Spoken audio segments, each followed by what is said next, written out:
ഇനി അവർക്ക് വേറെ ഹോപ്പില്ല, ഒരു വേറെ സ്കോപ്പില്ല. ഇനി ഏത് ജോലിക്ക് പോകാൻ പറ്റും? ഇനി പറ്റില്ല അവർക്ക്. അത് കാരണം എന്താണ്? ഞാൻ 12ാം ക്ലാസ് കഴിഞ്ഞപ്പോൾ 10ാം ക്ലാസ് കഴിഞ്ഞപ്പോൾ 12ാം ക്ലാസ് കഴിഞ്ഞപ്പോൾ ഞാൻ ഒരു റോങ് ഡിസിഷൻ എടുത്തു. ഒരു റോങ് കോഴ്സ് ഞാൻ സെലക്ട് ചെയ്തു. കാരണം എന്താണ്? എന്റെ കൂട്ടുകാരികളൊക്കെ നഴ്സിങ്ങിന് പോയി, ബാംഗ്ലൂർ പോയി അടിച്ചു പൊളിക്കുന്നു. എന്റെ താല്പര്യങ്ങളും എന്റെ ഇൻട്രസ്റ്റും ഞാൻ ഒഴിവാക്കിക്കൊണ്ട് ഞാൻ അത് കഴിക്കാൻ പോയി. അതുകൊണ്ട് എന്ത് സംഭവിച്ചു? ഹാപ്പിനെസ് ഇൻഡെക്സ് ഒക്കെ എടുക്കുമ്പോൾ തീർച്ചയായിട്ടും നിങ്ങളോടൊക്കെ ചോദിക്കും, are you happy in your life എന്ന് ചോദിക്കുമ്പോൾ യെസ് ഐ ആം ഹാപ്പി.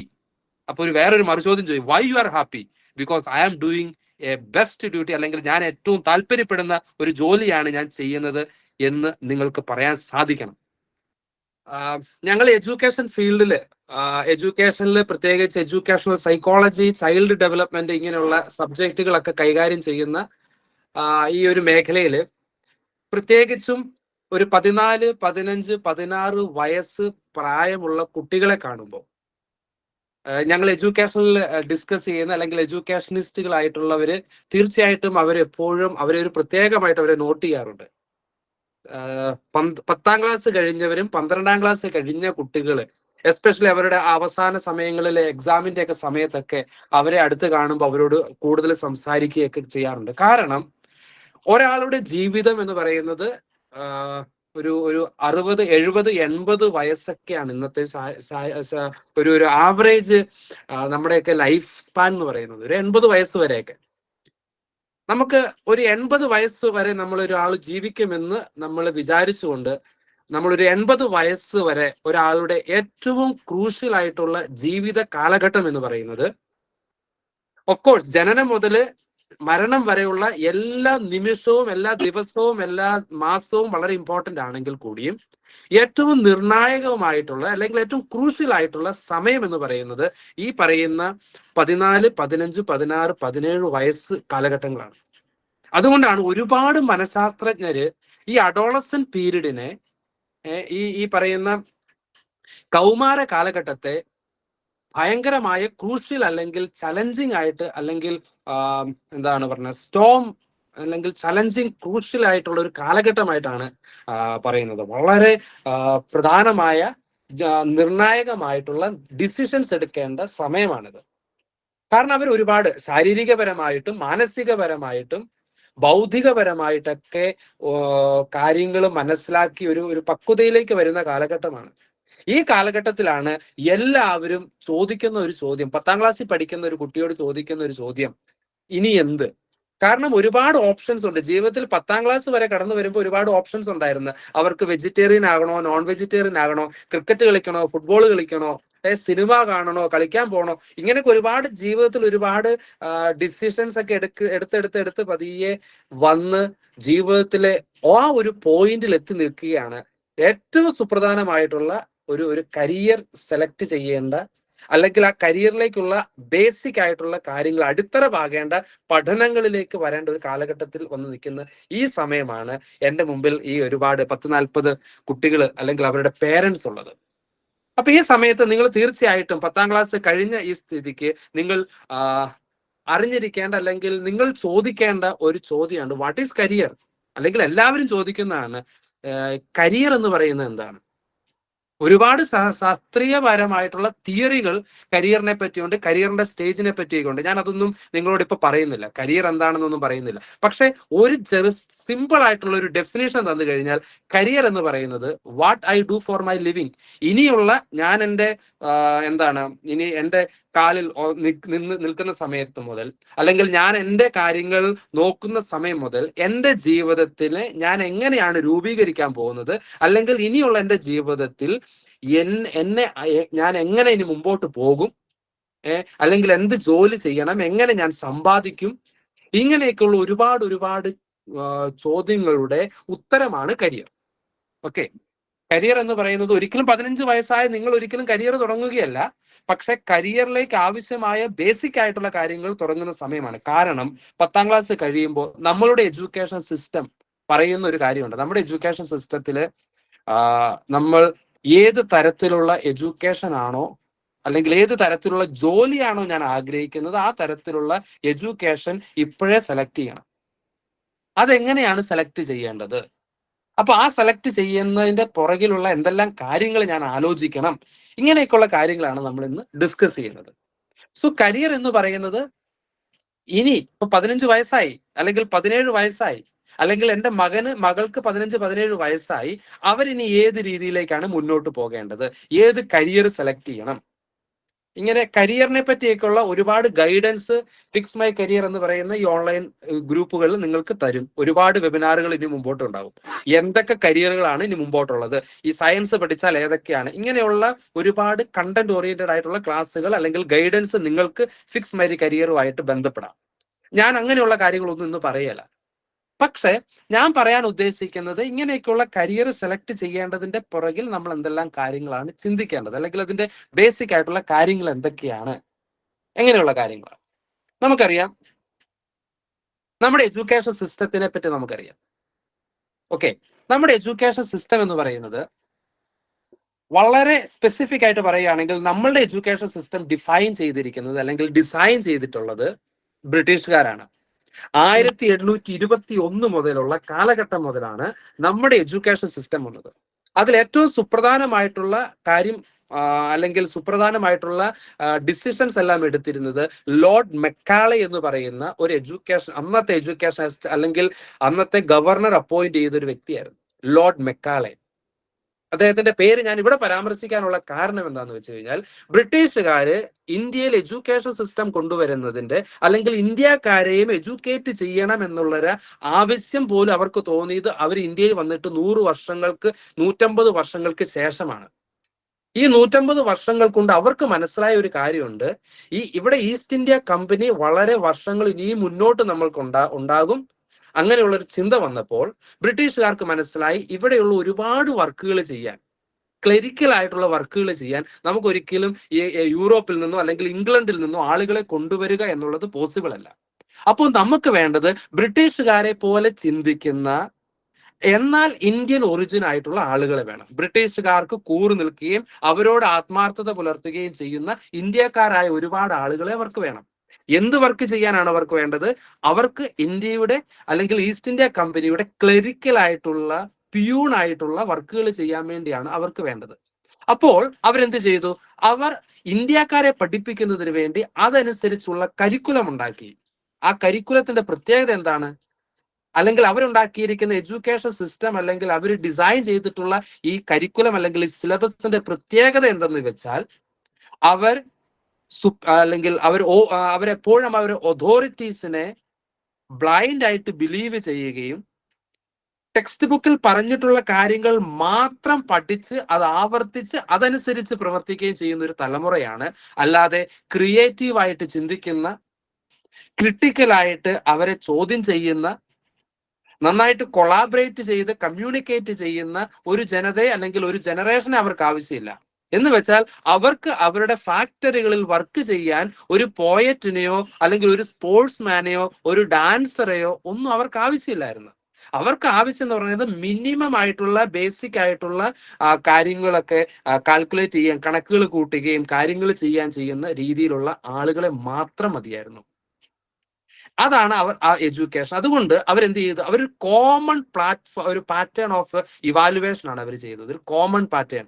അവിടെ ഏതാനും ചില കാര്യങ്ങൾ അവർക്ക് പഠിക്കാൻ കൊടുക്കും. അത് പഠിച്ച് മനസ്സിലാക്കി അത് പരീക്ഷയ്ക്ക് എഴുതിയവർ ടോപ്പായിട്ട് വന്നവർക്ക് ജോലി കിട്ടും. ഈ ഒരു എഡ്യൂക്കേഷൻ സിസ്റ്റം ഒരിക്കലും കുട്ടികളുടെ ക്രിയേറ്റിവിറ്റിയെയോ കുട്ടികളുടെ ഡിസിഷൻ മേക്കിംഗ്, അല്ലെങ്കിൽ മൊത്തത്തിൽ പറഞ്ഞാൽ അവരുടെ സ്കില്ലിനെ മെഷർ ചെയ്യാൻ ഈ എഡ്യൂക്കേഷൻ സിസ്റ്റത്തിന് അന്ന് സാധിച്ചില്ല.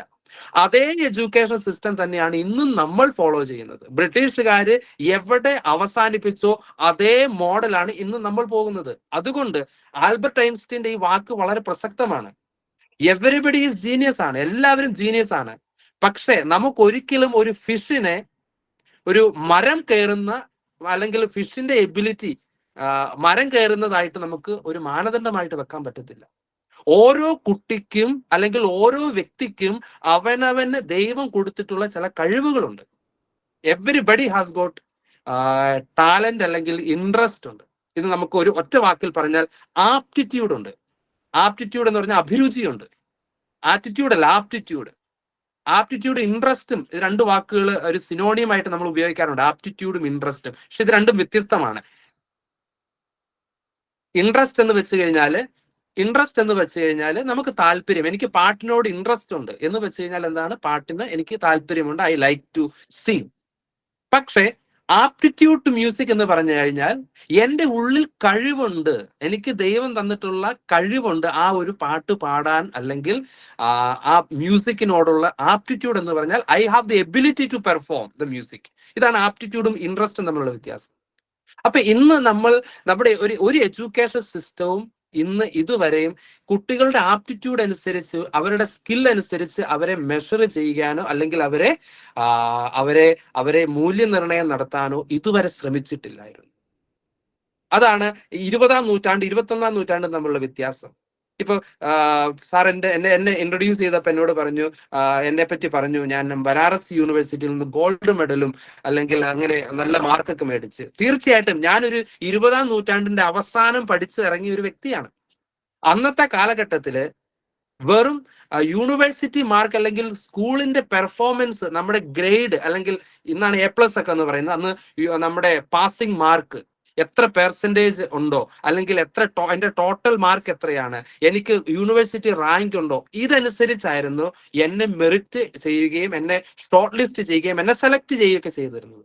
അതായത് ഒരാളെ ജോലിക്ക് സ്ക്രൂട്ടനി ചെയ്യുന്നതിന് മുൻപ് ആ വ്യക്തിയുടെ പഠനത്തിന്റെ ആ മാർക്ക് ലിസ്റ്റ് ബേസ്ഡ് ആയിരുന്നു.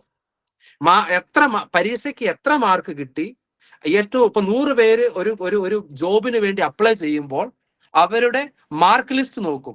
യൂണിവേഴ്സിറ്റിയിൽ എത്ര മാർക്ക് കിട്ടി, യൂണിവേഴ്സിറ്റിയിൽ ഈ വ്യക്തിക്ക് ഇത്ര മാർക്ക് കിട്ടി, ഓക്കെ, ഇയാളാണ് ടോപ്പർ, ഇയാൾക്ക് ജോലി കൊടുക്കാം.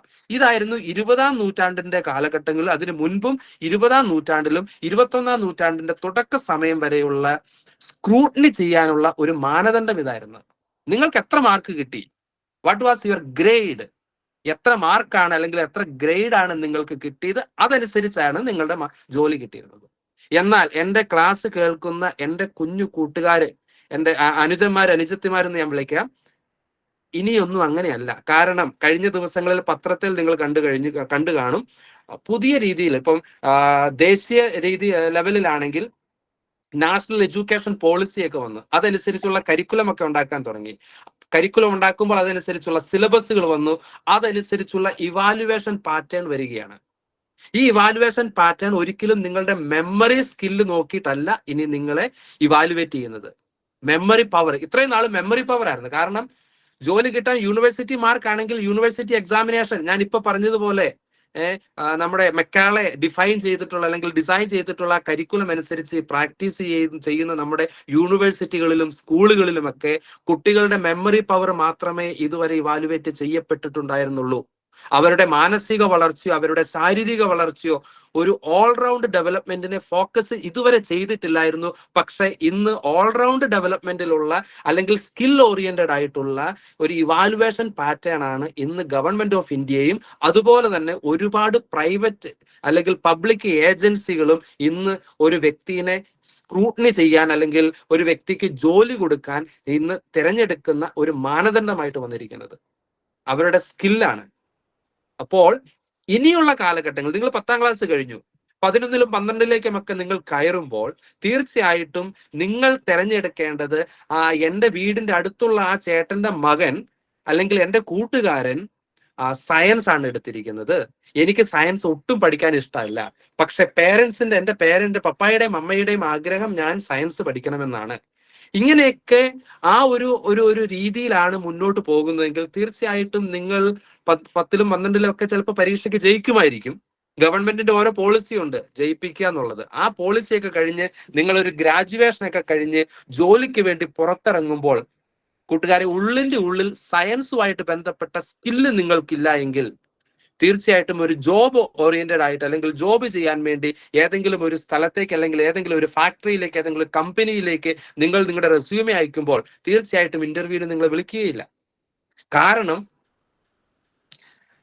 നമ്മളുടെയൊക്കെ ഒരു ജീവിതം എന്ന് പറയുന്നത് ഇന്നത്തെ പ്രത്യേകത അല്ലെങ്കിൽ ഇന്നത്തെ കാലഘട്ടത്തിന്റെ ഒരു പ്രത്യേകത എന്ന് പറയുന്നത് ഈ ഒരു കാലഘട്ടത്തിനെ 21st സെഞ്ചുറി എന്ന് നമ്മൾ 21-ാം നൂറ്റാണ്ടെന്ന് വിളിക്കുന്നുണ്ടെങ്കിലും ഈ 21st സെഞ്ചുറിക്കുള്ള ഒരു പ്രത്യേകത എന്ന് പറയുന്നത് ഇത് 20ാം നൂറ്റാണ്ടിൽ നിന്ന് 21ാം നൂറ്റാണ്ട് വെറും 24 വർഷമേ ആയിട്ടുള്ളൂ. പക്ഷെ 24 വർഷവും ഞാനൊക്കെ ഈ കഴിഞ്ഞ 24 വർഷം ക്ലോസ്ലി ഒബ്സർവ് ചെയ്ത വർഷങ്ങളാണ്. 2000 മുതൽ 2005 വരെയും ഉണ്ടായ ടെക്നോളജിയിൽ വന്ന ഡെവലപ്മെന്റ് അതൊരു 5% 2005 മുതൽ 2010 വരെ ടെക്നോളജിയിൽ വന്ന ഡെവലപ്മെന്റ് 5% വെച്ച് കൂടുവല്ല ചെയ്തത്. അത് ഇങ്ങനെ വർദ്ധിച്ച് 10%. 2010 മുതൽ 2020 വരെയുള്ള വികസനം എന്ന് പറയുന്നത് ജസ്റ്റ് അതിനേക്കാളും ഡബിൾ ആണ്. ഇപ്പൊ ഓരോ വർഷവും വികസിച്ചുകൊണ്ടിരിക്കുകയാണ്, ഓരോ വർഷവും. കാരണം നമുക്കറിയാം 2015-16 കാലഘട്ടങ്ങളിലുള്ള ടെക്നോളജികളൊന്നും അല്ല ഇന്ന് ഉപയോഗിക്കുന്നത്. ഇപ്പൊ നിങ്ങൾ ഒരു സേ ഫോർ എക്സാമ്പിൾ എടുത്തു കഴിഞ്ഞാൽ, ഒരു മൊബൈൽ ഫോൺ മേടിച്ചേ, ഈ വർഷം മേടിക്കുന്ന മൊബൈൽ ഫോൺ അടുത്ത വർഷം ആകുമ്പോൾ ഔട്ട്ഡേറ്റഡ് ആവുകയാണ്. കാരണം അതിന്റെ ടെക്നോളജിയുടെ വ്യത്യാസങ്ങളാണ്. അപ്പൊ ഈ ഒരു കാലഘട്ടത്തിൽ മാറാതെ നമ്മൾ മാറി നിന്നാൽ തീർച്ചയായിട്ടും നമ്മൾ ഒരു പഴഞ്ചൻ ആളായിട്ട് മാറുകയുള്ളൂ. കാരണം നിങ്ങൾ ഇന്ന് ഫൈറ്റ് ചെയ്യുന്നത് ലക്ഷങ്ങളായിട്ടുള്ള ആളുകളാണ്, കുട്ടികളാണ്. ഇപ്പൊ എനിക്കറിയാം, കേരളത്തിൽ പഠിക്കുന്ന ഒരുപാട് കുട്ടികളെ എനിക്കറിയാം. ഞാൻ അവർക്ക് ട്രെയിനിങ് കൊടുത്തിട്ടുണ്ട്.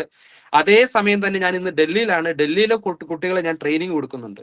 ഈ കേരളത്തിലെ കുട്ടികളുടെ ഒരു ലെവൽ ഓഫ് അണ്ടർസ്റ്റാൻഡിങ് അല്ലെങ്കിൽ ലെവൽ ഓഫ് സ്കില്ലും ഡൽഹിയിലെ കുട്ടികളുടെ ലെവൽ ഓഫ് സ്കില്ലും എൻറ്റയർലി ഡിഫറെന്റ് ആണ്. അത് രണ്ട് രീതിയിലാണ് അവരുടെ പോകുന്നത്.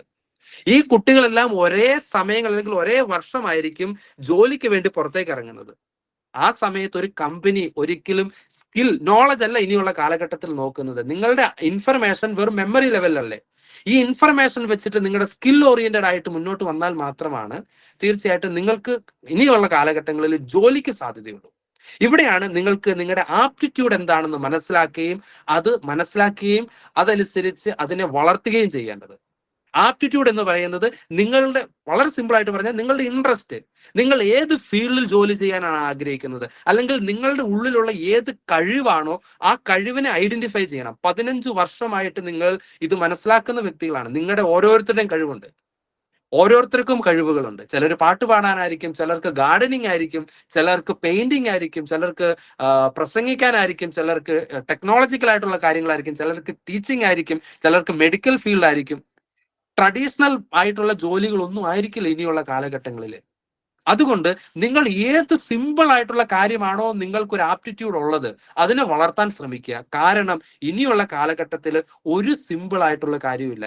ഈവൻ ഗാർഡനിങ് ആയപ്പോലും, ഈവൻ പെയിന്റിങ് ആയാൽ പോലും ഒരു കാലഘട്ടങ്ങളിൽ ഞാനൊക്കെ ഓർക്കുന്നുണ്ട്, ഞാനൊക്കെ സ്കൂളിൽ പഠിക്കുന്ന അല്ലെങ്കിൽ 20ാം നൂറ്റാണ്ടിന്റെ അവസാനം 90s പെയിന്റിങ് അല്ലെങ്കിൽ സ്പോർട്സ്, മ്യൂസിക്, ഇങ്ങനെയുള്ള സബ്ജക്റ്റുകളെ വളരെ വില കുറഞ്ഞ് കണ്ടുകൊണ്ടിരുന്ന ഒരു സമയമാണ്. അന്ന് സയൻസ് അല്ലെങ്കിൽ മാത്തമാറ്റിക്സ് അങ്ങനെയുള്ള സബ്ജക്റ്റുകൾക്ക് മാത്രമേ ഇമ്പോർട്ടൻസ് ഉള്ളൂ. IITസിന് മാത്രമേ ഇമ്പോർട്ടൻസ് ഉണ്ടായിരുന്നു. നല്ലൊരു എഡ്യൂക്കേഷൻ ഇൻസ്റ്റിറ്റ്യൂഷൻസ് എന്ന് പറയുന്ന IITകളാണ്. അപ്പൊ 10 കഴിഞ്ഞ് 12ാം ക്ലാസ് കഴിയുമ്പോഴേ നേരെ IITയിലേക്ക് ചാടുകയാണ്. ഇപ്പൊ അറിയാം, കഴിഞ്ഞ ദിവസങ്ങളിൽ ഞാൻ കണ്ട ഒരു IIT ബോംബെയിലെ ഒരു റിപ്പോർട്ടാണ്, IITയിൽ നിന്ന് ഇറങ്ങുന്ന പലർക്കും ജോലി സാധ്യതകൾ ഇന്നില്ല. കാരണം എന്താണ്? ജോലി സാധ്യതകൾ ഇല്ലാത്തത്, അല്ലെങ്കിൽ ഒരുപാട് പേര് ജോലി ഇല്ലാതിരിക്കുകയാണ് IITകളിൽ പഠിച്ചിട്ട്. ഒരു കാലഘട്ടങ്ങളിൽ IITയിൽ ജസ്റ്റ് അഡ്മിഷൻ കിട്ടുന്ന സമയം തന്നെ അവർക്ക് ജോലി ഓഫർ ആയിരുന്നു. പക്ഷെ കാലഘട്ടം മാറി. കാരണം ഇതാരും തന്റെ ഇൻട്രസ്റ്റ് അല്ലെങ്കിൽ ആപ്റ്റിറ്റ്യൂഡ് അനുസരിച്ച് വളരാത്തതിന്റെ പ്രശ്നമാണ്.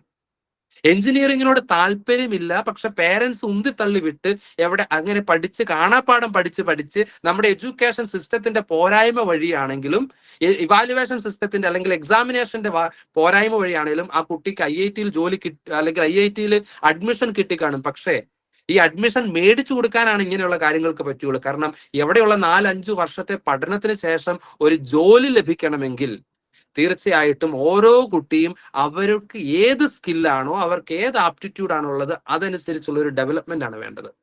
ഇവിടെയാണ് ഈ 15 വയസ്സുള്ള നിങ്ങൾക്ക് നിങ്ങളുടെ ഐഡന്റിറ്റി സ്റ്റാറ്റസ് എന്താണെന്ന് മനസ്സിലാക്കേണ്ട കാലഘട്ടമാണിത്. ഈ ഒരു സമയത്താണ് നിങ്ങളുടെ ഐഡന്റിറ്റി സ്റ്റാറ്റസ്, ഞാൻ എന്ത് കരിയർ സെലക്ട് ചെയ്യണം, ആ കരിയർ സെലക്ട് ചെയ്യുന്നതിന് മുൻപ് ഞാൻ ഏത് രീതിയിലുള്ള, അല്ലെങ്കിൽ എൻ്റെ ആപ്റ്റിറ്റ്യൂഡ് എന്താണ്, എൻ്റെ ഇൻട്രസ്റ്റ് എന്താണ്. എന്റെ ഇൻട്രസ്റ്റ് ഒരിക്കലും എന്റെ കൂട്ടുകാരൻ ഇൻട്രസ്റ്റുമായിട്ട് നിങ്ങൾ ചിലപ്പോൾ 24 മണിക്കൂർ ഒരുമിച്ച് കളിക്കുകയും ഒരുമിച്ച് ഉറങ്ങുകയും ഒരുമിച്ച് താമസിക്കുകയും ഒരുമിച്ച് പഠിക്കുകയും ചെയ്യുന്ന ഏറ്റവും നല്ല കൂട്ടുകാരായിരിക്കും. പക്ഷെ ആ കൂട്ടുകാരൻ അല്ലെങ്കിൽ ആ കൂട്ടുകാരിയുടെ ഇൻട്രസ്റ്റ് ആയിരിക്കില്ല എന്റെ ഇൻട്രസ്റ്റ്.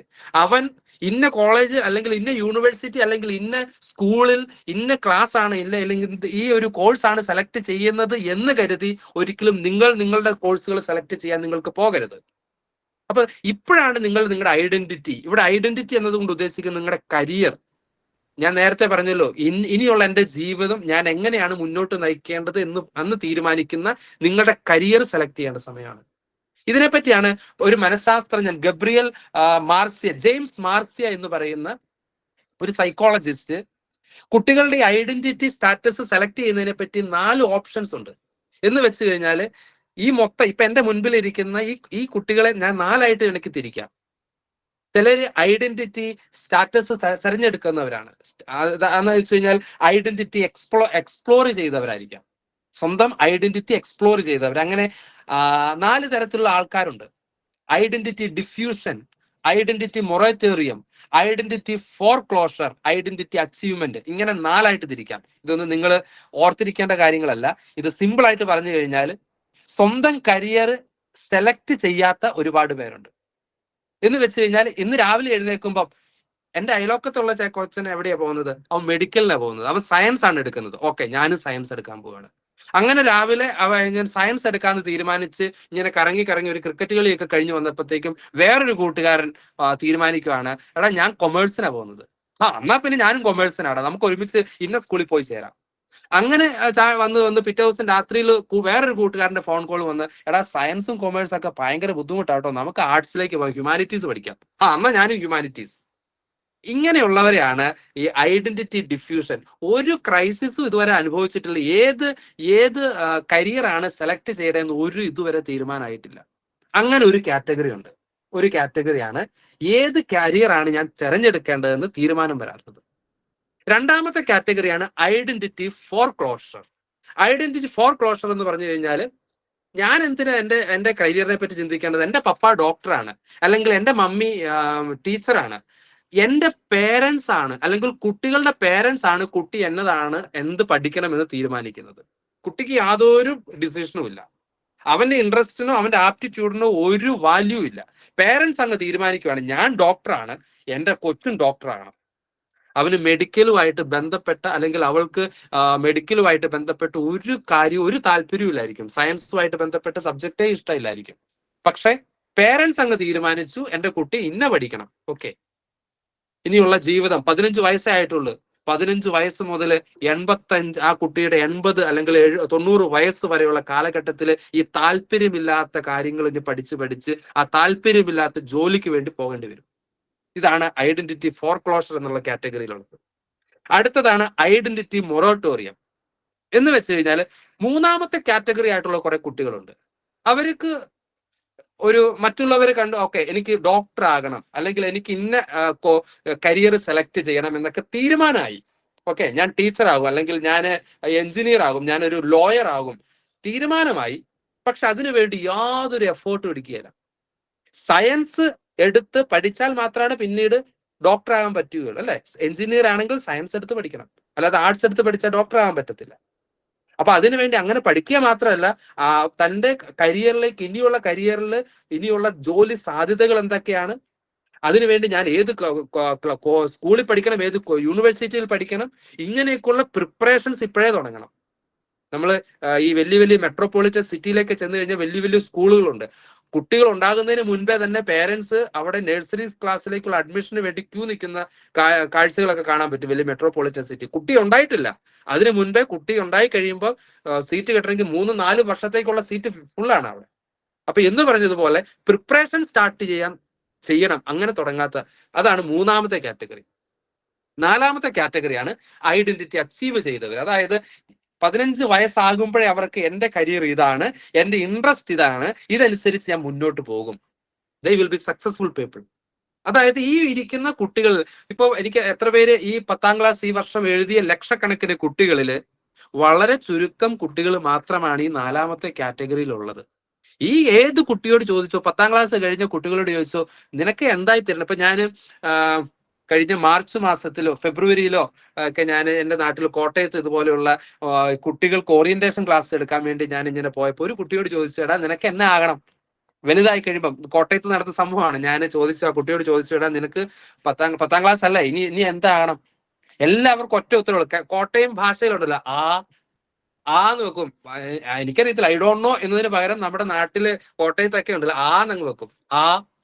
എല്ലാവരോടും എത്ര പേരോട് ചോദിച്ചു എല്ലാവർക്കും ഈ മാത്രമേ ഉള്ളൂ. കാരണം എന്താണ്? ബിക്കോസ് ഈ 4 കാറ്റഗറിയിൽ പെട്ടതില് ഒന്നാമത്തെ അല്ലെങ്കിൽ രണ്ടാമത്തെ കാറ്റഗറിയിൽ പെട്ടുന്നവരാണ് കൂടുതൽ ആൾക്കാര്. ഒന്നുകിൽ അവരുടെ പേരൻസ് അല്ലെങ്കിൽ അവരുടെ കൂട്ടുകാര്. ഈ 2 പേര് പറയുന്നതനുസരിച്ചാണ് 11ാം ക്ലാസ്സിലെയും 12ാം ക്ലാസ് അല്ലെങ്കിൽ കോളേജിലെ സബ്ജക്ട് സെലക്ട് ചെയ്യുന്നത്.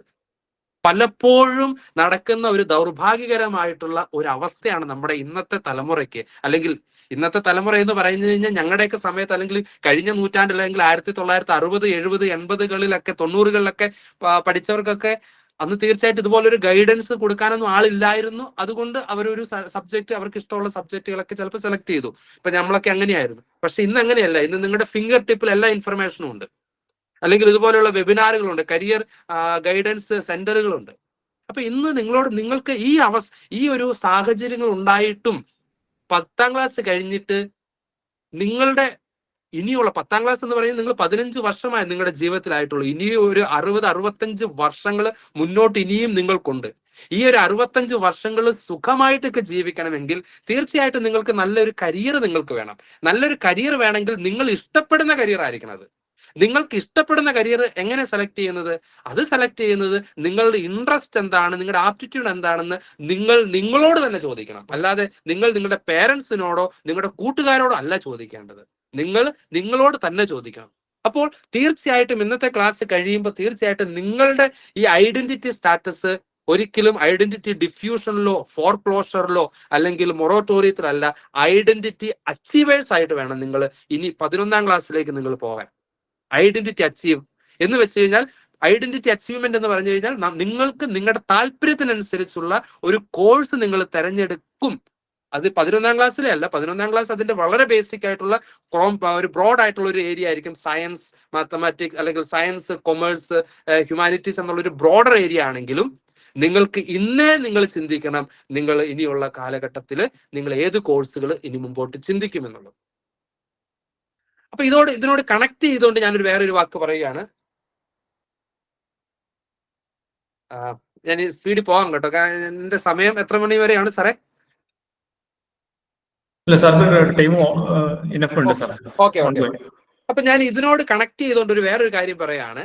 മൾട്ടിപ്പിൾ ഇന്റലിജൻസ്, എത്ര പേര് ഇത് കേട്ടിട്ടുണ്ടെന്ന് എനിക്കറിയത്തില്ല. കുറച്ചു പേര് കേട്ടിട്ടുണ്ടായിരിക്കാം. ഇന്ന് ഇന്റലിജൻസ് അല്ലെങ്കിൽ ബുദ്ധി എന്ന് പറയുമ്പോൾ, അല്ലെങ്കിൽ IQ എന്ന് പറയുമ്പോൾ കാണുന്ന, അല്ലെങ്കിൽ ഇന്ന് വളരെ മനഃശാസ്ത്രജ്ഞന്മാരൊക്കെ എക്സ്പ്ലെയിൻ ചെയ്യുന്നത് മൾട്ടിപ്പിൾ ഇന്റലിജൻസിനെയാണ്. കാരണം നമുക്കറിയാം, നമ്മുടെ ഗ്രാമങ്ങളിലേക്കൊക്കെ ചെന്ന് കഴിഞ്ഞു കഴിഞ്ഞാൽ ഒരു കുട്ടിക്ക് മാർക്ക് കുറഞ്ഞു പോയി. ഇപ്പൊ 10ാം ക്ലാസ്സിൽ എനിക്കറിയത്തില്ല നിങ്ങളിൽ എത്ര പേർക്ക് ഫുൾ A+ ഉണ്ട്. ഇപ്പം സാധാരണഗതിയിൽ നിങ്ങളുടെ നാട്ടിന് പുറത്ത് ചെന്ന് ചോദിച്ചോ, ഒരു കുട്ടിക്ക് ബുദ്ധി ഉണ്ടോ ഇല്ലയോ എന്ന് മനസ്സിലാക്കുന്നത് അവന്റെ അല്ലെങ്കിൽ അവളുടെ ഫുൾ A+ കണ്ടിട്ടാ. ഫുൾ A+ ഉണ്ടോ ബുദ്ധിമാനാണ്. എല്ലാത്തിനും Bയും Cയും ആണെങ്കിലോ പൊട്ടനാണ് അല്ലെങ്കിൽ മണ്ടിയാണ്. ഈ ഒരു കാഴ്ചപ്പാടാണ് നമുക്ക് പലപ്പോഴും നമ്മുടെ നാട്ടിലുള്ളത്, അല്ലെങ്കിൽ പലർക്കും ഉള്ളത്, പ്രത്യേകിച്ച് പേരൻസിനുള്ളത്. എന്റെ കൊച്ചിന് A+ ഒന്നും, ഒരു A+ പോലും ഇല്ല, എല്ലാം Bയും Cയും ആണ്. എന്റെ കൊച്ചു പൊട്ടനാണ്, പൊട്ടിയാണ്. ഈ ഒരു കാഴ്ചപ്പാടാണ് ഒട്ടുമിക്ക പേരൻസിനും ഉള്ളത്. അപ്പുറത്തെ കുട്ടിയുടെ ഫ്ലെക്സ് ഒക്കെ അവിടെ ഉണ്ട്, ഫുൾ A+ കിട്ടിയെന്നും പറഞ്ഞുകൊണ്ട് ഫ്ലെക്സ് ഒക്കെ വെച്ചിട്ടുണ്ട്. എത്ര ബുദ്ധിയാണ്. ഈ ഒരു കാഴ്ചപ്പാട് മാറാൻ വേണ്ടി മാത്രമാണ് ഞാൻ ഇവിടെ പറയുന്നത്. ഇന്നത്തെ കാലഘട്ടത്തിൽ നമ്മൾ മനസ്സിലാക്കേണ്ട ഒരു കാര്യമുണ്ട്. ബുദ്ധി എന്ന് പറയുന്നത് മൾട്ടിപ്പിൾ ആണ്, പലതാണ്, പല ബുദ്ധിയാണ്. ഒരിക്കലും ഒരാളുടെ മെമ്മറി പവർ അല്ലെങ്കിൽ ഒരാളുടെ ലാംഗ്വേജ് സ്കില്ല് കണ്ടിട്ട് മാത്രം, അല്ലെങ്കിൽ സയൻസ് കണക്ക് അറിയാമെന്ന് പറഞ്ഞുകൊണ്ട് മാത്രമല്ല ഒരു വ്യക്തിനെ നമ്മൾ ഒരാളുടെ ബുദ്ധി നമ്മൾ മനസ്സിലാക്കുന്നത്. ഹൊവാർഡ് ഗാർഡ്നർ 1983 ഈ ഒരു തിയറി പ്രപ്പോസ് ചെയ്യുന്നത്. Theory of multiple intelligence, frames of mind, the theory of multiple intelligence എന്ന് പറഞ്ഞ ഒരു പുസ്തകമുണ്ട്. Frames of mind, the theory of multiple intelligence. 1983 അദ്ദേഹം ഈ പുസ്തകം പബ്ലിഷ് ചെയ്യുന്നത്. ഈ പുസ്തകത്തിൽ അദ്ദേഹം പറയുന്നുണ്ട് 8 രീതിയിലുള്ള ഇവിടെ 6 രീതിയാണ് ഞാൻ പറഞ്ഞിട്ടുള്ളതെങ്കിൽ പിന്നീട് അദ്ദേഹം എഡിറ്റ് ചെയ്തു 1998ലും 2007-ലൊക്കെ. ഈ മൾട്ടിപ്പിൾ ഇന്റലിജൻസ് എന്ന് പറഞ്ഞു കഴിഞ്ഞാൽ അദ്ദേഹം പറയുന്ന 8 ഇന്റലിജൻസുകൾ ഇതാണ്. ഒന്ന്, ലോജിക്കൽ ആൻഡ് മാത്തമാറ്റിക്കൽ ഇന്റലിജൻസ് എന്ന് വെച്ച് കഴിഞ്ഞാൽ നന്നായിട്ട് കണക്ക് ചെയ്യാനും സയന്റിഫിക് ആയിട്ടുള്ള കാര്യങ്ങൾ മനസ്സിലാക്കാനുമുള്ള കഴിവ്. Logical and mathematical, that is a type of intelligence ആണ്.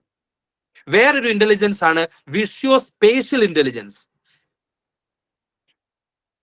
ലോജിക്കൽ ആൻഡ് മാത്തമാറ്റിക്കൽ ഇന്റലിജൻസ് പോലെ ഉള്ള വേറൊരു ഇന്റലിജൻസ് ആണ് വിഷ്യോ ആൻഡ് സ്പേഷ്യൽ ഇന്റലിജൻസ്. എന്ന് വെച്ച് കഴിഞ്ഞാൽ നന്നായിട്ട് പെയിന്റിങ് ചെയ്യാനും അല്ലെങ്കിൽ ഒരു സ്പേസിനെ മനസ്സിലാക്കാനും ഒക്കെ കഴിവുള്ള ഒരു ഇന്റലിജൻസ്. അതുപോലെ തന്നെ വേറൊരു ഇന്റലിജൻസ് ആണ് മ്യൂസിക്കൽ ഇന്റലിജൻസ്. നന്നായിട്ട് പാട്ട് പാടാനോ അല്ലെങ്കിൽ മ്യൂസിക്കൽ ഇൻസ്ട്രുമെന്റ്സ് ഉപയോഗിക്കാനോ അല്ലെങ്കിൽ പാട്ട് എഴുതാനൊക്കെയുള്ള കഴിവ്. That is musical intelligence. Linguistic and verbal intelligence, നല്ല ഭാഷാപരമായ ഇന്റലിജൻസ്. നല്ല കവികളും ഭയങ്കര എഴുത്തുകാരും നല്ല പ്രാസംഗികരുമാകുന്ന നല്ല ലിംഗ്വിസ്റ്റിക് ഇന്റലിജൻസ്. അതുപോലെ തന്നെ വേറൊരു ഇന്റർപേഴ്സണൽ ഇന്റലിജൻസ്, മറ്റുള്ളവരുമായിട്ട് നല്ല നല്ല ബന്ധം വെച്ച് പോകാൻ പറ്റുള്ള പൊളിറ്റീഷ്യൻസിനെ പറ്റിയൊക്കെ ഉള്ള അല്ലെങ്കിൽ കൗൺസിലേഴ്സ് ഒക്കെ ആകാൻ പറ്റുന്നവരാണ്. ദെൻ ഇൻട്രാപേഴ്സണൽ, സ്വന്തം എന്റെ കഴിവുകൾ എന്താണ്, എന്നെ പറ്റിയുള്ള സെൽഫ് ആക്ച്വലൈസേഷൻ അല്ലെങ്കിൽ സെൽഫ് എസ്റ്റീം, സെൽഫ് കോൺഫിഡൻസ്, ഇതൊക്കെ മനസ്സിലാക്കുന്നവർ. ദെൻ ബോഡിലി ആൻഡ് കനസ്തെറ്റിക് ഇന്റലിജൻസ്, നല്ല അത്ലറ്റിക് ആയിട്ടുള്ള ആൾക്കാർ, സ്പോർട്സ് ആയിട്ടുള്ള ആൾക്കാരൊക്കെ. ദെൻ നാച്ചുറലിസ്റ്റിക് ഇന്റലിജൻസ്, നല്ല എൻവയൺമെന്റലിസ്റ്റ് ആയിട്ടുള്ള. So these are all different kinds of intelligence ആണ്. പല തരത്തിലുള്ള ഇന്റലിജൻസ് ആണ്. ഓക്കെ, 4 ഇന്റലിജൻസിനെ പറ്റി അദ്ദേഹം പറയുന്നുണ്ട്. പല തരത്തിലുള്ള ഇന്റലിജൻസ് ആണ്. അപ്പൊ ഇതെല്ലാം ഈക്വലി ഇമ്പോർട്ടന്റ് ആണ്. എന്ന് വെച്ചാൽ നിങ്ങളുടെ കുട്ടിക്ക് കണക്കിന് മാർക്ക് കുറവാണ് എന്ന് വിചാരിച്ച് ആ കുട്ടിക്ക് ബുദ്ധിയില്ല എന്ന് വിചാരിക്കരുത്.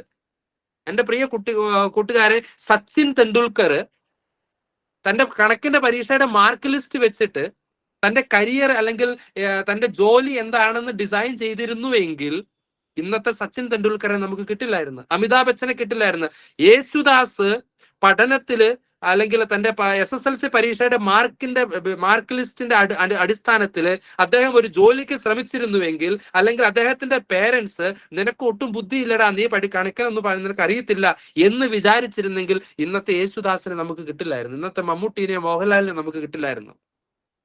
കാരണം എന്താണ്? ഇതെല്ലാം വ്യത്യസ്ത തരത്തിലുള്ള ഇന്റലിജൻസ് ആണ്. കണക്കിന് അല്ലെങ്കിൽ സയൻസിന് മാർക്ക് കുറവാണെങ്കിൽ ചിലപ്പോൾ നിന്റെ വിഷ്വൽ സ്പേഷ്യൽ ഇന്റലിജൻസ് ആയിരിക്കും, അല്ലെങ്കിൽ ലിംഗ്വിസ്റ്റിക് ഇന്റലിജൻസ് ആയിരിക്കും, ചിലപ്പോൾ മ്യൂസിക്കൽ ഇന്റലിജൻസ് ആയിരിക്കും നിനക്കുള്ളത്, ചിലപ്പോൾ ബോഡിലി ആൻഡ് കനസ്തെറ്റിക് ഇന്റലിജൻസ് ആയിരിക്കും കൂടുതലുള്ളത്, ചിലപ്പോൾ ഇന്റർപേഴ്സണൽ ഇന്റലിജൻസ് ആയിരിക്കും. ഈ പറയുന്ന വ്യത്യസ്ത തരത്തിലുള്ള ഇന്റലിജൻസ് ഉണ്ട്. ഒരു കാരണത്താലും അല്ലെങ്കിൽ ഒരു അവസ്ഥയിലും നിങ്ങൾക്ക് ഒറ്റ ഇന്റലിജൻസുമായിട്ട് ബന്ധപ്പെടാൻ നിങ്ങൾ ഒരിക്കലും കണക്ട് ചെയ്യാൻ ശ്രമിക്കരുത്. ഒരിക്കലും നിങ്ങളുടെ പേരൻസ് അല്ലെങ്കിൽ നിങ്ങളുടെ കുട്ടികളെ ഒരിക്കലും ആ കുട്ടിക്ക് ലോജിക്കൽ ആൻഡ് മാത്തമാറ്റിക്കൽ ഇന്റലിജൻസ് ഇല്ല എന്ന് വെച്ചാൽ സയൻസ് ആൻഡ് മാത്തമാറ്റിക്സുമായിട്ട് ബന്ധപ്പെട്ട നോളജ് ഇല്ല എന്ന് കരുതി ആ കുട്ടീനെ മന്ദബുദ്ധി എന്ന് വിളിക്കരുത്. ആ കുട്ടിയുടെ കരിയർ ഒരിക്കലും ലോജിക്കൽ ആൻഡ് മാത്തമാറ്റിക്കലുമായിട്ട് ബന്ധപ്പെട്ടതല്ല. ആ കുട്ടിക്ക് ചിലപ്പോൾ നല്ല ഭാഷാപരമായിട്ടുള്ള ചിലപ്പോൾ ജോലി സാധ്യതകളായിരിക്കും, അല്ലെങ്കിൽ ആ രീതിയിലായിരിക്കും മുന്നോട്ട് പോകാൻ ആ കുട്ടിക്ക് പറ്റുന്നത്, അല്ലെങ്കിൽ മ്യൂസിക്കുമായിട്ട് ബന്ധപ്പെട്ട കാര്യങ്ങളായിരിക്കും ചെയ്യാനായിരിക്കും സാധിക്കുന്നത്. അതാണ് ഈ പറയുന്ന വ്യത്യസ്ത മേഖലയിലായിരിക്കും കുട്ടികളുടെ താല്പര്യങ്ങൾ അല്ലെങ്കിൽ അവരുടെ ആപ്റ്റിറ്റ്യൂഡ് ഉള്ളത്. അപ്പൊ അത് ഐഡന്റിഫൈ ചെയ്യാനാണ് നിങ്ങളുടെ പേരൻസ് നിങ്ങൾ സഹായിക്കേണ്ടത്. ആ പേരൻസ് തീർച്ചയായിട്ടും ഇതുപോലെയുള്ള ഫിക്സ് മൈ കരിയർ പോലെയുള്ള ഗൈഡൻസിന്റെ ഒരു സഹായം തീർച്ചയായിട്ടും മേടിച്ചെടുക്കേണ്ടത് നിങ്ങളുടെ കുട്ടികളുടെ ഈ വ്യത്യസ്തങ്ങളായിട്ടുള്ള ബുദ്ധി ഏതാണെന്ന് മനസ്സിലാക്കാനായിരിക്കും ഇവിടെ ഉപയോഗിക്കേണ്ടത്. അപ്പൊ അതാണ് നല്ലൊരു പേരന്റിങ്. അല്ലാതെ എല്ലാവരെയും ലോജിക്കൽ ആൻഡ് മാത്തമാറ്റിക്കൽ എന്നുള്ള ആ ഒരു ഫോക്കസ് ചെയ്ത് അവരെ ആ ഒരു രീതിയിലേക്ക് വിടുകയല്ല ചെയ്യേണ്ടത്. ഓക്കെ, അപ്പോ ഈ ഒരു കോണ്ടെക്സ്റ്റ് നിങ്ങളോട് പറയുവാണ്, അവിടെ ഒരിക്കലും ഒരു ഇന്നത്തെ കാലഘട്ടത്തിൽ ഒരു 20-ാം നൂറ്റാണ്ട് വരെയുള്ള കാലഘട്ടത്തിൽ ഗുഡ് ഗ്രേഡ് ആയിരുന്നു വലിയ ഇമ്പോർട്ടന്റ് ആയിട്ടുള്ളത്. പക്ഷെ ഇന്ന് അതല്ല. ഇന്ന് ലൈഫ് സ്കിൽസ് ആണ് ഇമ്പോർട്ടന്റ്. ലൈഫ് സ്കില്ല്, ഈ സ്കില്ല് നിങ്ങളുടെ കുട്ടിയുടെ ഗ്രേഡ് അല്ല ഇനി ഇവാലുവേറ്റ് ചെയ്യാൻ പോകുന്നത്. നിങ്ങളുടെ കുട്ടികളുടെ സ്കില്ലാണ് ഇവാലുവേറ്റ് ചെയ്യാൻ പോകുന്നത്. ഗ്രേഡ് ആയിരുന്നുവെങ്കിൽ തീർച്ചയായിട്ടും നിങ്ങൾ പറയുന്നത് പോലെ കണക്കോ മാത്തമാറ്റിക്സോ ഒക്കെ അല്ലെങ്കിൽ സയൻസോ ഒക്കെ പഠിച്ചാൽ മതിയായിരുന്നു. പക്ഷേ ഇനി ഇവാലുവേറ്റ് ചെയ്യാൻ പോകുന്ന കുട്ടികളുടെ സ്കില്ലാണ്. സ്കിൽ എന്ന് പറയുന്നത് എന്താണ്? ആ കുട്ടിക്ക് ചെയ്യാൻ കഴിവ്, ആ കുട്ടിക്ക് എന്ത് ചെയ്യാനാണോ കഴിവ്, ആ കഴിവ് സ്വയം സിദ്ധമായിട്ടുള്ളതാണ്. ബൈ ഡിഫോൾട്ട് ആയിട്ടുള്ളതാണ്. ആ ഡിഫോൾട്ട് ആയിട്ടുള്ള കഴിവ് തന്നെയാണ് നമ്മൾ ഇൻട്രസ്റ്റ് അല്ലെങ്കിൽ ആപ്റ്റിറ്റ്യൂഡ് എന്ന് വിളിക്കുന്നത്. അത് മനസ്സിലാക്കണം. So there is A fight between grade and skills in the coming future. അപ്പോൾ തീർച്ചയായിട്ടും ഇനിയുള്ള കാലഘട്ടത്തിൽ ഫോക്കസ് ചെയ്യേണ്ട 4 കാര്യങ്ങളാണ് creativity, critical thinking, communication and collaboration. ഈ 4 കാര്യങ്ങൾ, ക്രിയേറ്റിവിറ്റി എന്ന് പറയുന്നത് സർഗശക്തിയാണ്. സർഗശക്തി എന്ന് പറയുന്നത് തിങ്കിങ് ഔട്ട്സൈഡ് ദ ബോക്സ് എന്ന് വെച്ച് കഴിഞ്ഞാൽ എല്ലാവരും ഒരേപോലെ ചിന്തിക്കുന്നതായിരിക്കരുത്, എല്ലാത്തിലും വ്യത്യസ്തമായിട്ട് ചിന്തിക്കുന്നത്. വ്യത്യസ്തമായിട്ട് ചിന്തിക്കുന്നത് ചിലപ്പോൾ അബ്നോർമാലിറ്റി എന്നൊക്കെ പറയും, പക്ഷെ ആ രീതിയിലല്ല. മറ്റുള്ളവർക്ക് സോഷ്യലി യൂസ്ഫുൾ ആയ രീതിയിൽ യുണീക്ക് ആയിട്ട് ചിന്തിക്കുന്ന ഒരു രീതി. അതൊരിക്കലും വെറും ഒരു ബേസിക് ക്ലാസ് റൂമിൽ ഇരുന്നാൽ ചിലപ്പോൾ കിട്ടണമെന്നില്ല. അല്ലെങ്കിൽ താല്പര്യമില്ലാത്തൊരു സബ്ജക്ട് പഠിച്ചുകൊണ്ടിരിക്കുമ്പോൾ ചിലപ്പോൾ ഈ ക്രിയേറ്റിവിറ്റി കിട്ടില്ല. ക്രിയേറ്റിവിറ്റി കിട്ടണമെങ്കിൽ തന്റെ കഴിവെന്താണ്, ആ കഴിവിനനുസരിച്ചുള്ള മേഖലയിലാണ് ക്രിയേറ്റീവായിട്ട് ചിന്തിക്കാൻ സാധിക്കുന്നത്. ക്രിട്ടിക്കൽ തിങ്കിങ് ഉണ്ടായിരിക്കണം. ക്രിട്ടിക്കൽ തിങ്കിങ് എന്ന് പറയുന്നത് why this, why not that എന്നുള്ള ഒരു കാര്യം. എന്താണ് ഇത് മാത്രം ശരി, അതെന്തുകൊണ്ടല്ല. എപ്പോഴും എല്ലാ ആൻസറിന്റെയും പിന്നെ മുന്നോട്ട് ചിന്തിക്കണം. എന്തുകൊണ്ട് ഇത്, എന്തുകൊണ്ട് അതല്ല എന്നുള്ള എപ്പോഴും അങ്ങനെ ചിന്തിക്കണം. ഒരു ആൻസർ എനിക്ക് കിട്ടിയാൽ എന്തുകൊണ്ടാണ് എനിക്ക് ഈ ആൻസർ കിട്ടിയത്, എന്തുകൊണ്ട് ആ ആൻസർ തെറ്റാണ്, അല്ലെങ്കിൽ എന്തുകൊണ്ട് അത് അങ്ങനെ ചെയ്തു കൂടാ. ഇങ്ങനെയുള്ള ഒരു സ്കില്ല്, തിങ്കിങ് സ്കില്ല് ഇപ്പോഴേ ഡെവലപ്പ് ചെയ്യണം. അത് കമ്മ്യൂണിക്കേറ്റ് ചെയ്യാൻ സാധിക്കണം. അത് ഒരിക്കൽ നിങ്ങൾക്ക് നല്ലൊരു ആശയം കിട്ടിക്കഴിഞ്ഞാൽ ആ ആശയത്തെ മറ്റുള്ളവരുടെ മുൻപിൽ സ്ഫുടമായിട്ട് കമ്മ്യൂണിക്കേറ്റ് ചെയ്യാൻ സാധിക്കണം. അതുപോലെ തന്നെ കൊളാബറേറ്റ് ചെയ്യാൻ സാധിക്കണം. ഒരിക്കലും ഒരു ഇൻഡിപെൻഡന്റ് അല്ല. കാരണം 21ാം നൂറ്റാണ്ടിന്റെ ഒരു പ്രത്യേകത എന്ന് പറയുന്നത് കൊളാബറേഷൻ ആണ്. ഒരിക്കലും ഇൻഡിപെൻഡന്റ് ആയിട്ട് ചെയ്യുകയല്ല, മറ്റുള്ളവരെയും കൂട്ടി. കാരണം ഒരാൾ ചെയ്യുന്നതിനേക്കാളും ഒരു ഗ്രൂപ്പ് ചെയ്യുമ്പോഴാണ് പ്രൊഡക്റ്റ് കൂടുന്നത്. സോ ഈ 4 സ്കില്ലായിരിക്കണം നിങ്ങൾക്ക് ഇനി ഉണ്ടായിരിക്കേണ്ടത്. അപ്പൊ ഈ സ്കിൽ എവിടെയാണോ, അത് ഏത് രീതിയിൽ, നിങ്ങളുടെ കളിക്കുന്ന സമയത്തും, നിങ്ങൾ ഭക്ഷണം കഴിക്കുമ്പോഴും, നിങ്ങൾ പഠിക്കുമ്പോഴും, ഏത് രീതിയിലാണ്, എവിടെയാണെങ്കിലും നിങ്ങളുടെ ജീവിതത്തിലെ എല്ലാ സ്ഥലങ്ങളിലും നിങ്ങൾക്ക് ഈ 4 അപ്രോച്ച് ഉപയോഗിക്കാൻ സാധിക്കും. നിങ്ങളൊരു നന്നായിട്ട് കളിക്കാൻ പോകും, നിങ്ങൾ ക്രിക്കറ്റ് കളിക്കുവാണെങ്കിൽ അവിടെ നിങ്ങൾക്ക് ക്രിയേറ്റിവിറ്റി ഉപയോഗിക്കാം, അവിടെ നിങ്ങൾക്ക് ക്രിട്ടിക്കൽ തിങ്കിങ് ഉപയോഗിക്കാം, അവിടെ കമ്മ്യൂണിക്കേഷൻ ഉപയോഗിക്കാം, അവിടെയും കൊളാബറേഷൻ ഉപയോഗിക്കാം. എവിടെയാണോ ഈ 4 കാര്യങ്ങൾ നിങ്ങൾ ഏത് കാര്യത്തിലാണ് ഉപയോഗിക്കുന്നത്, അവിടെ ആയിരിക്കും നിങ്ങൾ സക്സസ് ആകുന്നത്. ഇനിയുള്ള കാലഘട്ടത്തിൽ ജോലി ചെയ്യുന്ന, അല്ലെങ്കിൽ ഒരു എംപ്ലോയർ, അല്ലെങ്കിൽ ഒരു ഫാക്ടറി, അല്ലെങ്കിൽ ഒരു കമ്പനിക്ക് ആവശ്യം എന്ന് പറയുന്നത് തൻ്റെ കീഴിൽ ജോലി ചെയ്യുന്നവര് ഈ 4 സ്കില്ല് കൊണ്ടുവന്നാണ്. ഇനിയുള്ള കാലഘട്ടങ്ങളിൽ ഈ 4 സ്കില്ലിനെ ആയിരിക്കും മെഷർ ചെയ്യാൻ പോകുന്നത്. ദെയർഫോർ ഈ 4 സ്കില്ലും നിങ്ങൾക്ക് ഡെവലപ്പ് ചെയ്യണമെങ്കിൽ തീർച്ചയായിട്ടും നിങ്ങൾക്ക് നിങ്ങളുടെ ഇൻട്രസ്റ്റ് അല്ലെങ്കിൽ നിങ്ങളുടെ ആപ്റ്റിറ്റ്യൂഡ് അനുസരിച്ച് നിങ്ങൾ സെലക്ട് ചെയ്യുകയും, നിങ്ങൾ സബ്ജക്റ്റ് സെലക്ട് ചെയ്യുകയും അത് പഠിക്കാൻ ശ്രമിക്കുകയും ചെയ്യണം. ഓക്കെ, നിങ്ങൾക്ക് ഞാൻ പെട്ടെന്ന് പോകാം. ഈ വ്യക്തി ആരാന്നറിയാലോ? ആരായിരുന്നു ഇദ്ദേഹം?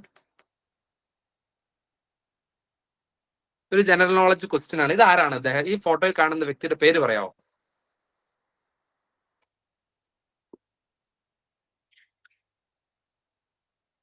ഈ ഫോട്ടോയിൽ കാണുന്ന വ്യക്തിയുടെ പേര് പറയാമോ?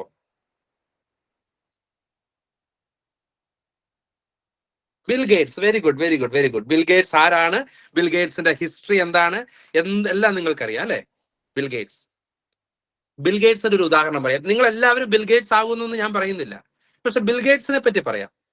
അദ്ദേഹത്തിന്റെ 1970കളിലും 80കളിലും 90കളിലും ഒക്കെ വന്ന കമ്പ്യൂട്ടർ വിപ്ലവത്തിന്റെ ഒരു കാരണക്കാരനുമാണ് അദ്ദേഹം. ഓക്കെ, ഒരുപാട് കാശുണ്ട്, നിങ്ങൾക്കറിയാം. ബിൽ ഗേറ്റ്സിന്റെ ആസ്തി എന്താണ്, സമ്പത്ത് എന്താണ്, അദ്ദേഹം എങ്ങനെയാണെന്നൊക്കെ നിങ്ങൾക്കറിയാം. ഞാൻ അതൊന്നും പറയുന്നില്ല. അദ്ദേഹത്തിന്റെ പപ്പ ഒരു ലോയർ ആയിരുന്നു, പ്രശസ്തനായ ലോയർ ആയിരുന്നു. ഇദ്ദേഹത്തിന്റെ 2 സഹോദരിമാരും ഇദ്ദേഹമാണുള്ളത്. ഇദ്ദേഹത്തിന് നല്ല ബ്രൈറ്റ് ആയിരുന്നു, നല്ല പഠിക്കാൻ കഴിവുണ്ടായിരുന്ന ഒരു കുട്ടിയാണ്. Father was A lawyer. തീർച്ചയായിട്ടും പപ്പ ലോയർ ആണെങ്കിൽ മകൻ എന്തായിരിക്കും? ലോയർ ആക്കാനാണ് അദ്ദേഹത്തിന്റെ പപ്പ പരിശ്രമിച്ചത്. തീർച്ചയായിട്ടും പരിശ്രമിച്ചു. തീർച്ചയായിട്ടും ഇദ്ദേഹത്തെ ഹാർവേഡ് യൂണിവേഴ്സിറ്റിയിൽ ലോ പഠിക്കാൻ വേണ്ടി വിട്ടു. ഓക്കെ, നിങ്ങൾ ഇദ്ദേഹത്തിന്റെ ബയോഗ്രഫി വായിക്കുവാണെങ്കിൽ മനസ്സിലാകും. ഹീസ് എ ഹാർവേഡ് യൂണിവേഴ്സിറ്റിയിലെ ഗ്രാജുവേറ്റ് ആണ് അദ്ദേഹം.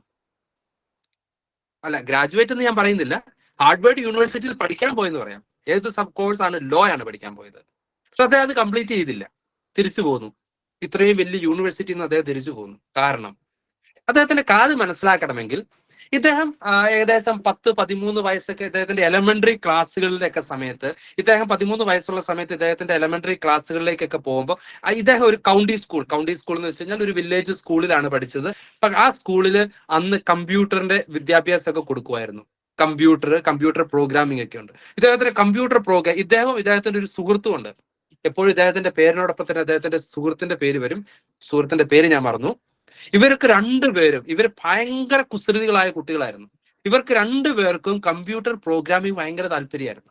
അപ്പൊ ഇവരെപ്പോഴും എന്ത് ചെയ്യുന്നു, ആ സ്കൂളിൽ ആ കമ്പ്യൂട്ടർ പ്രോഗ്രാം പഠിക്കുന്നു. എന്നിട്ട് അടുത്തുള്ള ആ സോഫ്റ്റ്വെയർ ഉണ്ടാക്കുന്ന ഇതുപോലുള്ള കടകളിൽ പോയിട്ട് ഇവർ തന്നെ സോഫ്റ്റ്വെയറുകൾ ഉണ്ടാക്കാൻ ശ്രമിക്കുന്നു. കാരണം ചെറുപ്പത്തിലെ കമ്പ്യൂട്ടിങ് അല്ലെങ്കിൽ കമ്പ്യൂട്ടറുമായിട്ട് ബന്ധപ്പെട്ട് താല്പര്യമുള്ളത് കൊണ്ട് സ്റ്റഡീഡ് കമ്പ്യൂട്ടറെ പറ്റിയുള്ള പ്രോഗ്രാമിംഗ് നടത്തുന്നു. അതുപോലെ തന്നെ ഇന്ന് നമ്മൾ ചെയ്യുന്ന എല്ലാ ഉടായ്പ പരിപാടികളും അന്ന് അദ്ദേഹം ചെയ്തിരുന്നു. നമ്മൾ ഈ പറയുന്ന പൈറേറ്റഡ് കോപ്പി അല്ലെങ്കിൽ ഇതുപോലെയുള്ള ഇതൊക്കെ ഉണ്ടല്ലോ, കട്ട് ആൻഡ് പേസ്റ്റ് ചെയ്യുന്ന പരിപാടികൾ, അല്ലെങ്കിൽ സോഫ്റ്റ്വെയറുകളൊക്കെ കോപ്പി റൈറ്റ് ഇല്ലാത്ത സാധനങ്ങളൊക്കെ കൊടുക്കുന്നത് എന്നൊക്കെ ഉണ്ടല്ലോ. ഇപ്പൊ നമ്മൾ അങ്ങനെയാണല്ലോ ഒരുപാട്. ഇപ്പൊ നമ്മുടെയൊക്കെ പലരുടെയും നിങ്ങളുടെ കമ്പ്യൂട്ടറിലൊക്കെ കാണുന്നത് മൈക്രോസോഫ്റ്റ് വേർഡൊക്കെ മിക്കവാറും ഒറിജിനൽ വേർഷൻ ഒന്നും ആയിരിക്കില്ലല്ലോ. നിങ്ങൾ ലൈസൻസ് ഒന്നും എത്ര പേര് എനിക്കറിയത്തില്ല, എത്ര പേര് ലൈസൻസ് ഉപയോഗിക്കുന്നുണ്ടെന്ന് മൈക്രോസോഫ്റ്റ് വേർഡിന്റെ. ഞങ്ങൾക്കൊക്കെ അതൊക്കെ ഇപ്പം ഇന്ന് എത്തിക്കലായിട്ടുള്ള പ്രശ്നം ഉള്ളത് കൊണ്ട് ഞങ്ങളൊക്കെ അത് പർച്ചേസ് ചെയ്യുന്നു. എനിക്ക് തോന്നുന്നത് ലാർജ് മെജോറിറ്റി ഒന്നും ചെയ്യാറില്ല. ഇവരും അതുപോലെ ആ കാലഘട്ടത്തിൽ ഇതുപോലെയുള്ള പരിപാടികളൊക്കെ ചെയ്യാറുണ്ടായിരുന്നു.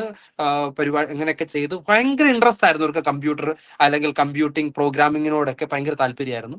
ആ താല്പര്യമൊക്കെ അവഗണിച്ചുകൊണ്ടാണ് അദ്ദേഹത്തിന്റെ പേരൻസ് അദ്ദേഹത്തെ ലോ പഠിപ്പിക്കാൻ വേണ്ടി വിട്ടത്.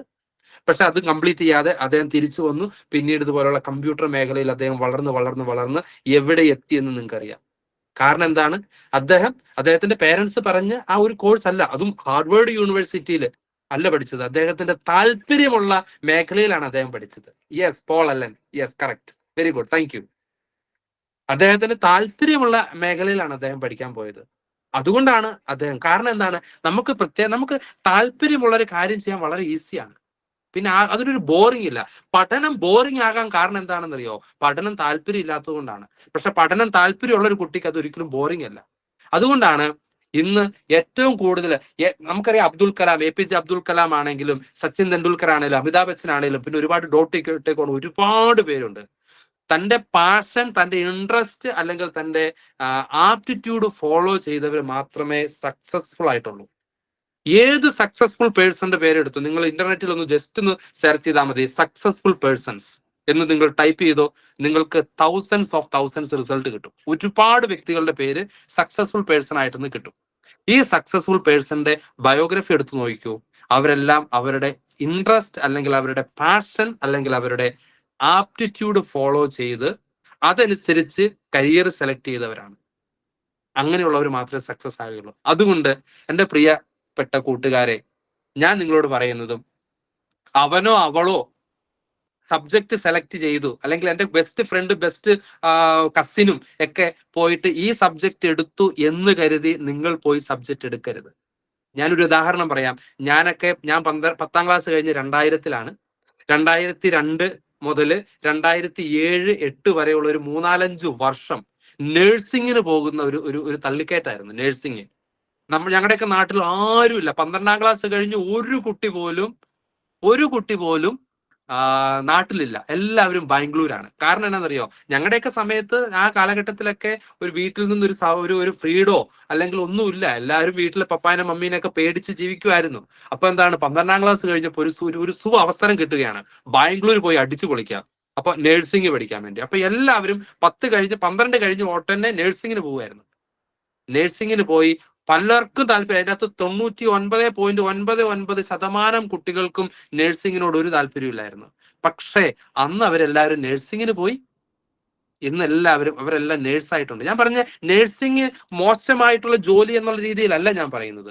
അതിനോട് താല്പര്യമില്ലാതെയാണ് ഇവരെല്ലാം പോയത്. ഇന്ന് ഞാൻ അവരെയൊക്കെ കാണും. ഞാൻ പലരെയും, എൻ്റെ കൂടത്തിൽ പഠിച്ചവരൊക്കെ ഉണ്ട്, പലരെയും ഞാൻ കാണാറുണ്ട്. അവരോട് ചോദിക്കുമ്പോൾ എങ്ങനെയുണ്ട്, ഹൗ ഈസ് യുവർ ലൈഫ് എന്ന് ചോദിക്കുമ്പോൾ, എന്ത് ചെയ്യാടാ, ഇങ്ങനെയൊക്കെ ഡ്യൂട്ടിയൊക്കെ ആയിട്ട് പോവുകയാണ്, ഒരു ആഗ്രഹമില്ല, ഒരു താല്പര്യമില്ല, രാവിലെ എഴുന്നേൽക്കുമ്പോഴേ ഒരു നിരാശയാണെന്നാണ് പറയുന്നത്. ഓക്കെ, രാവിലെ എഴുന്നേൽക്കുമ്പോഴേ നിരാശയാണ്. കാരണം എന്നാണ്, ഈ ഹോസ്പിറ്റലിലേക്ക് പോകണം, ഈ പണം അടിക്കണം. എന്തുകൊണ്ടാണ്? കാരണം അവർക്കാർക്കും താല്പര്യമില്ല ആ ജോലി ചെയ്യാൻ. എന്തുകൊണ്ടാണ്? അവര് പഠിച്ചത്, ഇനി അവർക്ക് വേറെ ഹോപ്പില്ല, വേറെ സ്കോപ്പില്ല. ഇനി ഏത് ജോലിക്ക് പോകാൻ പറ്റും? ഇനി പറ്റില്ല അവർക്ക്. അത് കാരണം എന്താണ്? ഞാൻ 12ാം ക്ലാസ് കഴിഞ്ഞപ്പോൾ 10ാം ക്ലാസ് കഴിഞ്ഞപ്പോൾ 12ാം ക്ലാസ് കഴിഞ്ഞപ്പോൾ ഞാൻ ഒരു റോങ് ഡിസിഷൻ എടുത്തു. ഒരു റോങ് കോഴ്സ് ഞാൻ സെലക്ട് ചെയ്തു. കാരണം എന്താണ്? എന്റെ കൂട്ടുകാരികളൊക്കെ നഴ്സിങ്ങിന് പോയി, ബാംഗ്ലൂർ പോയി അടിച്ചു പൊളിക്കുന്നു. എന്റെ താല്പര്യങ്ങളും എന്റെ ഇൻട്രസ്റ്റും ഞാൻ ഒഴിവാക്കിക്കൊണ്ട് ഞാൻ അത് പഠിക്കാൻ പോയി. അതുകൊണ്ട് എന്ത് സംഭവിച്ചു? 10-20 വർഷങ്ങൾക്ക് ശേഷം ഇന്ന് നിരാശപ്പെട്ട് ജീവിക്കുക. ഈ ഒരു അവസ്ഥ നിങ്ങൾക്കുണ്ടാകരുത്. ഇത് എൻ്റെ ഒരു ഹംബിൾ റിക്വസ്റ്റ് ആണ്. കാരണം ഈ ഹാപ്പിനെസ് ഇൻഡെക്സ് ഒക്കെ എടുക്കുമ്പോൾ തീർച്ചയായിട്ടും ഇനി ഒരു 10-20 വർഷത്തിന് ശേഷം ഹാപ്പിനെസ് ഇൻഡെക്സ് ഒക്കെ എടുക്കുമ്പോൾ തീർച്ചയായിട്ടും നിങ്ങളോടൊക്കെ ചോദിക്കും, are you happy in your life എന്ന് ചോദിക്കുമ്പോൾ യെസ് ഐ ആം ഹാപ്പി. അപ്പൊ വേറൊരു മറുചോദ്യം ചോദിക്കും, why you are happy? Because I am doing a best duty, അല്ലെങ്കിൽ ഞാൻ ഏറ്റവും താല്പര്യപ്പെടുന്ന ഒരു ജോലിയാണ് ഞാൻ ചെയ്യുന്നത് എന്ന് നിങ്ങൾക്ക് പറയാൻ സാധിക്കണം. അതിനായിട്ട് ഇനിയുള്ള സമയങ്ങൾ അല്ലെങ്കിൽ ഇനിയുള്ള കോഴ്സുകൾ സെലക്ട് ചെയ്യുമ്പോൾ ശ്രദ്ധിക്കാൻ നിങ്ങൾ ശ്രമിക്കുക. With this I wind up. Thank you.